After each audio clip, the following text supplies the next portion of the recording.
Samajwadi party Akhilesh Yadav, Nahid Hasan, बहन इकरा हसन।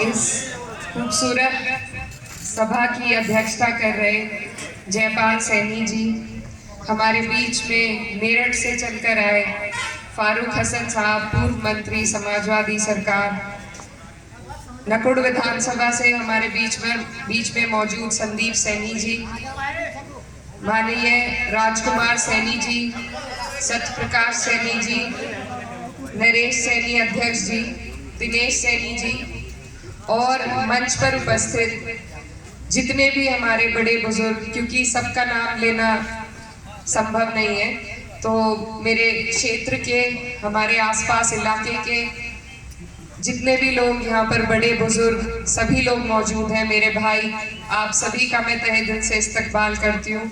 आप लोगों का बहुत बहुत शुक्रिया, आप हमारे बीच में आए और बहुत देर से यहाँ पर बैठे हैं, आपका बहुत बहुत धन्यवाद। आज ये जो सभा है थाना भवन विधानसभा से हमारे बहुत ही जुझारू पार्टी के बहुत ही कर्मठ वरिष्ठ नेता वतन सिंह सैनी जी के द्वारा रखी गई है, तो मैं उनका भी तहे दिल से शुक्रिया अदा करती हूँ कि उन्होंने हमारे चुनाव के लिए इतनी मेहनत से इतने सारे लोगों को यहाँ पर बुलाया और काफ़ी देर से, जैसा मुझे मालूम पड़ा, आप लोग यहाँ इंतज़ार कर रहे हैं, तो मैं माफ़ी चाहती हूँ क्योंकि चुनाव का वक्त है, कार्यक्रम लगे हुए हैं और रमज़ान भी चल रहा है, तो वक्त का थोड़ा ऊपर नीचे हो जाता है। मैं क्षमा चाहती हूँ, मैं थोड़ी देर हुई, आप लोगों को परेशानी हुई। आज आप लोगों ने यहाँ पहुँचकर एक ऐतिहासिक काम किया है, क्योंकि अब तक सबके दिमाग में एक भ्रम था कि सैनी समाज सिर्फ भाजपा का है।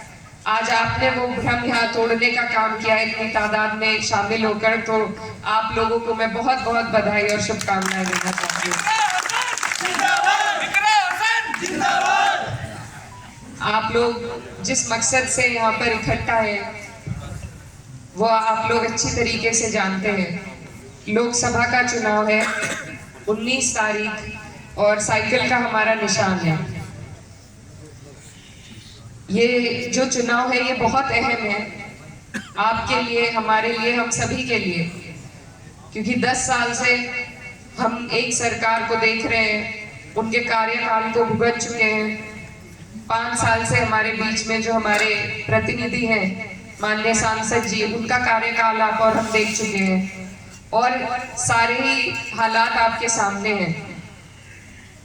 ये सरकार सिर्फ लोगों के वोट लेना चाहती है, ये किसी को नुमाइंदगी नहीं देती, किसी को हिस्सेदारी नहीं देती, किसी को भागीदारी नहीं देती।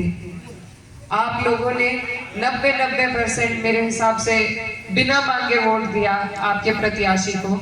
शायद वो मांगने भी ना आए हों और शायद अब भी इस बार भी मांगने नहीं आए। तो सबसे पहले तो मैं आपसे ये कहना चाहती हूँ कि आपका वोट बहुत कीमती है और इस कीमती अनमोल चीज को बिना मांगे आप किसी को ना दें, क्योंकि जिस आदमी को आपके वोट की कदर ना हो वो आपके लिए कुछ नहीं कर पाएगा। जिसे आपके वोट की ललक इतनी ना हो कि वो आप तक पहुंच सके, तो उससे आगे के लिए आप कुछ उम्मीद नहीं रख सकते। और ये उनकी गलती नहीं है, ये हमारी और आपकी गलती है कि हमने बिना मांगे ही इतनी अनमोल चीज उन्हें दी। इसीलिए आज आप और हम बेहाल हैं। तो सबसे पहली गुजारिश तो यही है कि आप अपने वोट की कदर को जानें, उसकी अहमियत को समझें। आज सरकार नारा दे रही है 400 पार का, और 400 पार के पीछे जो इनका मकसद है वो भी साफ है। हमारा यहाँ पर बहुत तादाद में पिछड़ा समाज मौजूद है। आपको जो आरक्षण दिया गया है ये आपका हक है, आपका अधिकार है, और इसी को छीनने के लिए या इसके स्तर को घटाने के लिए ये 400 पार का नारा दे रहे हैं, क्योंकि संविधान के साथ छेड़छाड़ तभी हो सकती है जब 2/3 की मेजॉरिटी पार्लियामेंट में हो। तो ये बहुत गंभीर विषय है, और ये मैं नहीं कह रही, ये इन्हीं के नेता कह रहे हैं। इन्हीं के कई नेताओं ने कहा है, नाम नहीं लूंगी मैं, कि ये लोग संविधान के साथ छेड़छाड़ करना चाह रहे हैं, संविधान को बदलना चाह रहे हैं। और जिस दिन ये हो गया, उस दिन आप और हम अपने ही मुल्क में सम्मान से जीने लायक नहीं रहेंगे। तो इसके लिए हमें जरूरी है हम सरकार की मंशा को समझें, सरकार से सवाल करें कि वो हमारे लिए क्या सोचते हैं, क्या करने वाले हैं। सिर्फ अंधे होकर एक चेहरे पर वोट देने से हमारी किसी भी समाज की तरक्की नहीं होगी। तो ये बात आप लोगों के समझने की है। आप लोग सब बुद्धिजीवी लोग यहाँ पर बैठे हैं। मैं आपसे सिर्फ इतना अनुरोध करना चाहती हूँ कि आप लोग अपनी मजबूती को समझें, अपनी तादाद की मजबूती को समझें और उस हिसाब से अपनी भागीदारी मांगे। हमारी जो पार्टी है, समाजवादी पार्टी, और हमारे माननीय राष्ट्रीय अध्यक्ष जी, उन्होंने एक नारा दिया है पीडीए का, जिसमें पिछड़ा, दलित, अल्पसंख्यक, आदिवासी और पीड़ित अगड़ा भी शामिल है। तो जितने भी लोग पीड़ित हैं, परेशान हैं इस सरकार से, इस सरकार की बेरुखी से जितने भी लोग परेशान हैं, उनके लिए ये नारा दिया गया है। और जैसा वतन सिंह सैनी जी बता रहे थे कि अब तक 5 टिकट उन्होंने सैनी समाज को देने का काम किया है, और भी देंगे। वो बाएं खोले खड़े हैं आपके लिए। आपको सिर्फ पहचानने की जरूरत है कि आपकी कदर कहाँ पे है। अगर आप लोग, जैसे भाजपा कहती है, अगर आप लोग भाजपा का साथ छोड़ दें, तो मैं नहीं मानती भाजपा एक भी सीट उत्तर प्रदेश में जीत सकती है। ये आप ही की देन है। तो आपसे मेरा अनुरोध है कि आप अपनी ताकत को समझें, उसे पहचानें और ऐसी जगह पर अपनी हिस्सेदारी दें जहां आपको भागीदारी मिल सके। हमारे राष्ट्रीय अध्यक्ष जी आप लोगों के लिए बहुत कुछ करना चाहते हैं, लेकिन ये रास्ता दोनों तरफ से होगा। कुछ साथ आपको देना पड़ेगा और कुछ साथ वो देंगे। वतन सिंह सैनी जी कह रहे थे कि वो भी यहाँ से दावेदारी कर रहे थे, और अधिकार सभी का है हर जगह से दावेदारी करने का। आज मेरी बारी है, लेकिन मेहनत करेंगे, अगर आप लोग साथ देंगे तो शायद कल को उनकी बारी हो। हमारी पार्टी सभी का सम्मान करती है, करना चाहती है, बस हमें आपके साथ की जरूरत है। कोई भी पार्टी, कोई भी नेता किसी एक समाज से नहीं बनता, 36 बिरादरियों का साथ चाहिए। मेरे पिताजी हमेशा कहा करते थे कि जो नेता होता है, जो जनप्रतिनिधि होता है, उसका कोई धर्म नहीं होता, कोई जाति नहीं होती, क्योंकि वो एक सेवक है अपने लोगों का। तो जो उसके लोगों की जाति है, जो उसके लोगों का धर्म है, वही उसे अपनाना पड़ता है। और जीत हासिल करने के बाद उसे सबकी बात उठानी और रखनी पड़ती है। अगर कोई जनप्रतिनिधि किसी एक जाति का या किसी एक धर्म के प्रति अपना झुकाव करे, तो वहीं से उनका राजनीतिक पतन शुरू हो जाता है।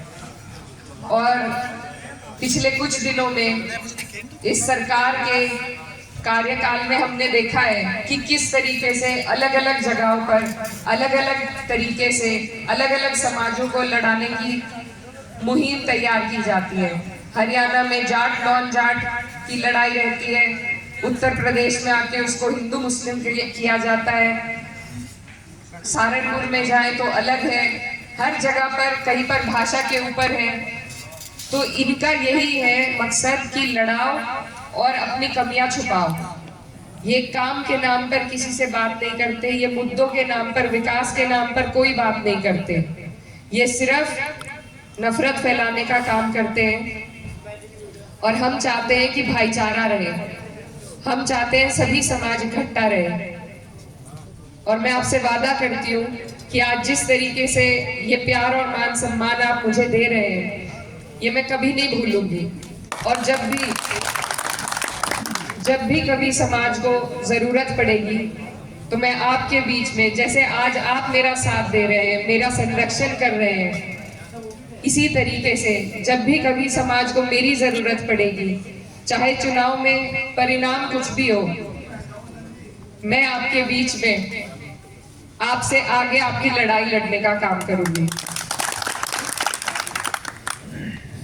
आज हम आपके आभारी हैं, आप हमारे लिए इतनी दूर से चलकर आए, इतना प्यार और सम्मान दिखाया, हमारे चुनाव को मजबूती देने का काम किया।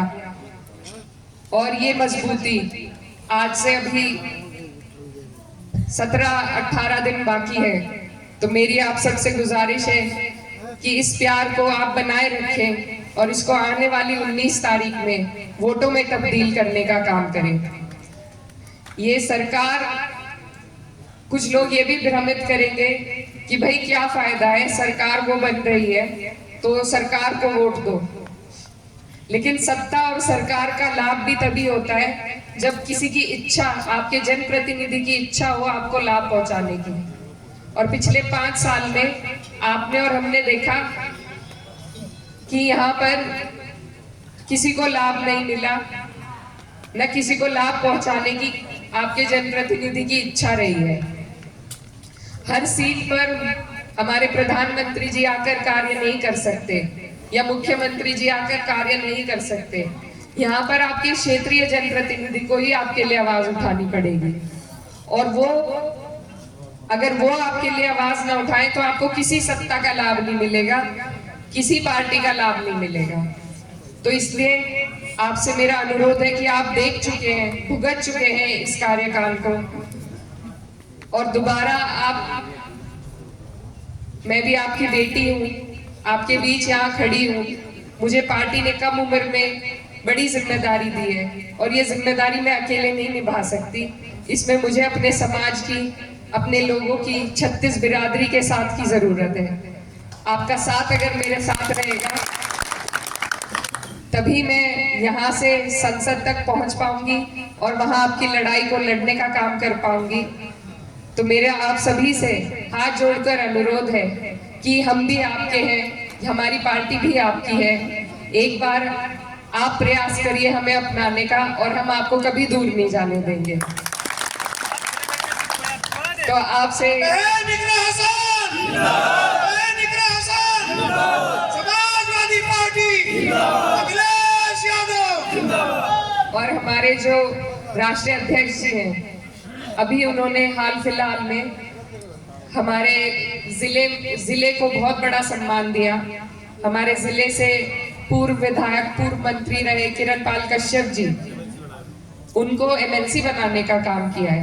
ये हमारे पूरे जिले के लिए बहुत बड़े गौरव की बात है, क्योंकि कुछ सालों से मंत्री जी सक्रिय रूप से राजनीति में भी नहीं थे, लेकिन पार्टी अपने लोगों को भूलती नहीं है, ये साबित किया है राष्ट्रीय अध्यक्ष जी ने। उनके जो भी लोग उनके लिए काम करते हैं, उनके लिए मेहनत करते हैं, उनका सम्मान वो अवश्य करते हैं, चाहे होने में 1-2 साल का अंतराल जरूर रहे, लेकिन वो भूलते नहीं है। तो अगर आज आप जुड़ेंगे, पार्टी से जुड़ेंगे, पार्टी को मजबूती देने का काम करेंगे, तो मैं ये दावे के साथ कह सकती हूँ कि पार्टी आपका जरूर मान सम्मान रखने का काम करेगी। तो ये मौका है, चुनाव है, इसलिए मौका है कि आप और हम एकजुट हो जाएं, इस चुनाव में मजबूती लाएं, अपने नेता राष्ट्रीय अध्यक्ष जी के हाथों को मजबूत करने का काम करें और उनसे मजबूती लेने का काम करें। चुनाव बहुत अहम है, 19 तारीख का चुनाव है, इसमें आप सबकी जरूरत है, तो आप लोग इसमें बढ़ चढ़कर हिस्सा लें। आज आप लोग यहाँ पर आए, आप लोग सभी क्षेत्र के जिम्मेदार लोग हैं, तो आप अपने गांव में, अपने विधानसभा में वापस जाकर इसी तरह मीटिंग कर करके लोगों को जोड़ने का काम करें, क्योंकि क्षेत्र लंबा है, हर जगह शायद पहुंच पाना कोशिश पूरी रहेगी, पर अगर कहीं ना पहुंच पाए तो आज की मीटिंग के माध्यम से मैं आप सबसे अनुरोध करती हूँ कि आप भी, क्योंकि बड़े जिम्मेदार हैं, आप लोग इस चुनाव की जिम्मेदारी में मेरा हाथ बटाएं, अपना आशीर्वाद, अपना सहयोग दें। बहुत बहुत शुक्रिया, धन्यवाद।